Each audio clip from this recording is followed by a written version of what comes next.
Oi, gente. O ex-presidente Temer foi preso, junto com ele o ex-ministro Moreira Franco também foi preso. Nós vamos falar sobre isso hoje, mas eu quero falar principalmente, depois de a gente passar sobre o aspecto notícia, eu quero discutir o significado real da prisão do ex-presidente Michel Temer. Porque, e aí eu vou adiantar, embora ele seja uma pessoa cujas provas já estavam lá atrás disponíveis para ele ser processado e preso, não só por esse crime, mas por outros. Acho que ninguém vai se esquecer da mala de dinheiro, não é? Pois é. O significado da prisão dele é muito mais nefasto, porque indica que, embora ele seja uma pessoa que mereça ser presa, quem tem o poder no Brasil, e esse foi um recado da Lava Jato, é um setor do judiciário que agora está querendo, e já há algum tempo, na verdade, está querendo se meter na política. Na política e está querendo controlar a política, e já foi um recado, inclusive, para o Rodrigo Maia e para outros políticos, que se houver a possibilidade, se houver necessidade, a Lava Jato vai interferir politicamente, sim. Porque se fosse uma mera questão da corrupção, era para Michel Temer ter sido processado lá atrás, não é?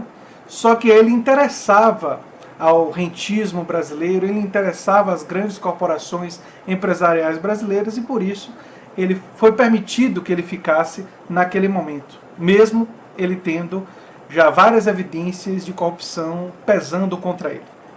Se você chegou agora, o canal é a Nova Máquina do Tempo, eu sou André Teixeira Jacobina, aqui a gente fala de política, de ciência, de filosofia. Eu tenho uma sessão de diálogos com especialistas e o Filosofia Popular às sextas-feiras. E hoje eu vou falar com vocês sobre a prisão do Temer. Antes de eu falar sobre isso, eu queria dizer para vocês que tem links na descrição do nosso Apoia-se, se vocês quiserem apoiar o canal, e também tem outras formas gratuitas, como o cadastro no Melios, desde que vocês façam compras no Melios, isso também vai nos ajudar. Não é, gente? Então vamos lá. O ex-presidente da República, Michel Temer, ele foi preso preventivamente na manhã dessa quinta-feira, após o pedido do juiz Marcelo Bretas, da Força Tarefa Lava Jato, no Rio de Janeiro. Michel Temer é o segundo presidente a ser preso após investigação da esfera penal. O primeiro foi Lula, numa investigação muito estranha, em que o Moro acabou virando ministro da Justiça. Então a gente já sabe como foi aquela investigação, não é? E com a sentença por atos indeterminados, todas aquelas coisas. A prisão sem prazo determinado tem relação com a delação do executivo da empreiteira Engevix, que envolveria propina para a campanha eleitoral do MDBista, ou seja, um caso antigo, na época que ele ainda se candidatou, enfim. A instrumentalização do pagamento da propina da Engevix, segundo o Ministério Público Federal, contou com a participação do ex-ministro Moreira Franco, que também foi preso de forma preventiva nesta quinta-feira. Ao ficar sem mandato, o Temer perdeu a prerrogativa do foro privilegiado perante o Supremo, e denúncias contra ele foram mandadas para a primeira instância da Justiça Federal. Recentemente, o ministro Roberto Barroso deferiu o pedido da Procuradoria-Geral da República para que se abram 5 novas investigações sobre o MDBista, que tramitarão na primeira instância, isso inicialmente. Provavelmente vão ter outras, tendo em vista que já pesavam sobre ele outras investigações, outras acusações que não tinham ainda virado investigações. Então, nós temos aí apenas o início desse processo. Agora, chegamos ao mais importante. Qual é o significado? Michel Temer, ele já tinha diversas acusações, várias acusações. E a gente sabia já que ele poderia ter sido preso lá atrás. Mas ele não foi preso lá atrás, por um motivo muito simples. Como eu já disse na introdução, interessava ao rentismo, interessava às corporações empresariais, interessava ao Congresso, que fez o impeachment /golpe em Dilma. Lembrando que Dilma recebeu o seu golpe por umas pedaladas fiscais que não levaram ela a ser presa, que não levaram ela a perder direitos políticos. É bom lembrar dessas coisas, não é?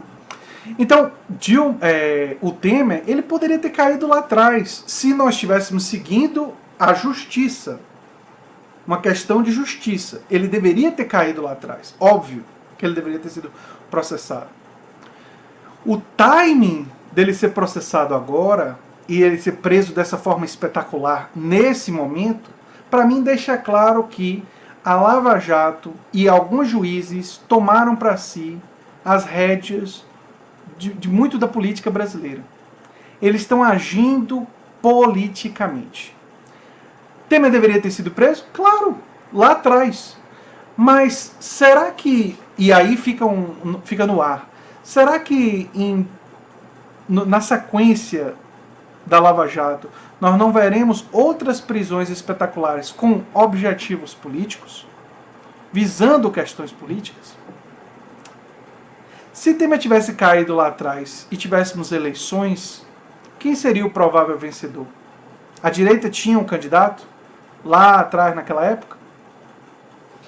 O que tinha acontecido com Aécio? O que está acontecendo com a popularidade de Aécio pouco tempo depois da votação que elegeu, da eleição que elegeu Dilma? A popularidade de Aécio foi para o chão, porque muito foi descoberto sobre Aécio. E pensar que Aécio ainda está em liberdade. Aliás, não, ele foi eleito deputado federal, não é? Está no Congresso. Uma pessoa que ameaçou de morte um parente dele, e com tudo gravado. Eu estou muito preocupado com o caminho de autoritarismo do Brasil, não por causa simplesmente da prisão do Temer, porque Temer é um corrupto que deve ser preso mesmo, processado, isso é óbvio. Mas pelo significado da prisão do Temer nesse momento. A prisão do Temer nesse momento sinaliza para mim, claramente, que nós temos um quarto poder que não é a mídia no Brasil. Normalmente, tem até um filme que se chama O Quarto Poder. Bom filme. Recomendo que vocês assistam. Pode ser até futuramente filosofia popular, né? Eu posso fazer uma filosofia popular sobre ele. Que fala do poder da mídia, da capacidade da mídia de influenciar. E sem dúvida nenhuma, a mídia tem muito poder. E a mídia colaborou no golpe, a mídia contribuiu para a eleição do Bolsonaro. A mídia tem a sua meia-culpa a fazer, sem sombra de dúvidas. Assim como a mídia americana tem muito a ver com a eleição do Trump. No caso do Trump, até mais, porque a mídia americana deu uma cobertura para o Trump muito grande e ficava mostrando o pódio vazio e transmitindo a imagem do pódio vazio, esperando o Trump aparecer. Só porque isso dava audiência. Quer dizer, uma mídia absolutamente que vendeu sua alma, a mídia americana. E a mídia brasileira tem muitos problemas e muito disso. Eu, aliás, tenho criticado duramente Jovem Pan, a Globo News. Vocês, quem acompanha o meu canal sabe das minhas críticas à mídia tradicional. Mas eu estou começando a achar que no Brasil de hoje não é a mídia tradicional que é o quarto poder. São setores do sistema de justiça que não fazem parte, que atuam como um agente separado do judiciário. Não respondem a... Essa operação Lava Jato, ela tomou um corpo e uma vida própria que agora ela atua e parece ter um poder quase que supremo no Brasil. Eu temo muito pela sequência dos eventos a partir de agora.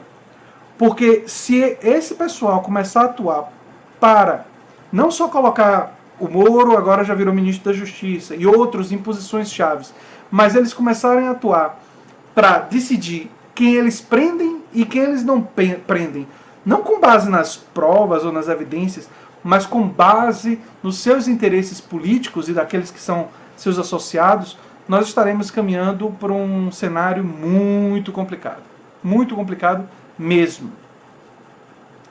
Isso não significa que nós não possamos comemorar a prisão do Temer. Aliás, eu estava dizendo no vídeo anterior que a queda de popularidade do Bolsonaro e agora a prisão do Temer são coisas que a gente pode sim comemorar. Pode comemorar a queda de popularidade do Bolsonaro, é uma coisa boa para os progressistas, e podemos comemorar a prisão do Temer também. Mas nós não podemos nos iludir com a prisão do Temer. E esse é o motivo central do meu vídeo. nós temos que ter clareza que o timing da prisão do Temer tem uma dimensão política. E isso é muito sério. Muito sério mesmo. E isso significa, daqui para frente, que nós temos que estar muito de olho nessa Operação Lava Jato, para ver o que é que ela vai fazer do ponto de vista político e como ela vai influenciar. Qual é a agenda dela do ponto de vista político. Porque se a agenda dela for pressionar o Congresso para aprovar uma reforma da Previdência contra o trabalhador, embora tenha serviços prestados prendendo alguns bandidos, gente corrupta, alguns, também vai significar que ela está agindo contra a população brasileira. E ter essa análise complexa de ver as duas coisas, de que parte das pessoas que eles prenderam, sim, são pessoas que têm evidências contra eles, que são pessoas corruptas, são pessoas que... Outros, as evidências são mais duvidosas. E esse é um cenário muito, muito complicado. Eu, por exemplo, não me sinto em condições de avaliar com clareza os cenários duvidosos, mas eu acho que já existem evidências suficientes para perceber que existe uma dimensão política na atuação desses juízes e na atuação da Lava Jato. Não é uma coisa meramente técnica, como deveria ser. Para além disso, eu não quero agora me comprometer com análise, porque eu acho que nós estamos ainda no fogo do momento, né? naquela coisa, vivendo essa circunstância. E eu gostaria de esperar um pouco mais para dar um parecer mais definitivo sobre o papel da Lava Jato em relação à política atual e em relação ao governo Bolsonaro. Mas para mim está absolutamente claro que foi uma escolha lá atrás não prender, não processar o Temer, porque ele poderia ter foro privilegiado, mas ele poderia ter sido processado em foro privilegiado, seguindo pelo Supremo. E foi uma escolha não fazer isso. E foi uma escolha agora fazer essa prisão espetacular. Isso, perceber essas escolhas, independe da característica técnica que, quando nós observamos a evidências, tudo leva a crer que ele é corrupto. E que ele deve estar preso. Provavelmente. Deve ser julgado e, se as evidências forem tão boas quanto elas me parecem ser, ele deve sim ser condenado. Mas a gente tem que ter essa clareza de comemorar as nossas vitórias e coisas boas que estão acontecendo, como a queda de popularidade e como a prisão do Temer, mas também não deixar essas vitórias nos iludirem para o problema que agora nós temos uma parte do judiciário agindo como um poder separado do judiciário. Como se não fosse um dos 3 poderes da República, ele está agindo de forma independente, decidindo coisas. E ameaçando até, se Moro se candidatar à presidência, como eu acho que ele vai se candidatar, a ser um poder que vai fazer, não presidente, mas um rei. Se eles agirem em nome de Moro no futuro, esse é um medo que eu tenho. Não sei se eles vão fazer isso. Mas se eles agirem em nome de Moro no futuro, eles não vão estar ajudando a uma pessoa se tornar presidente, mas vão estar ajudando alguém a se tornar muito mais do que um presidente. Porque quem tem o poder de mandar prender, mandar soltar, escolhe a hora, não é um presidente da República. É uma outra coisa. Enfim, gente, esse era o recado do vídeo de hoje. Se vocês gostam, se inscrevam no canal, dêem um like, compartilhem, pensem em se tornar um apoiador do canal. Os links vão estar na descrição. E eu agradeço muito por todo o crescimento que o canal tem tido nos últimos meses. Um abração, gente, e até o próximo vídeo. Tchau, tchau.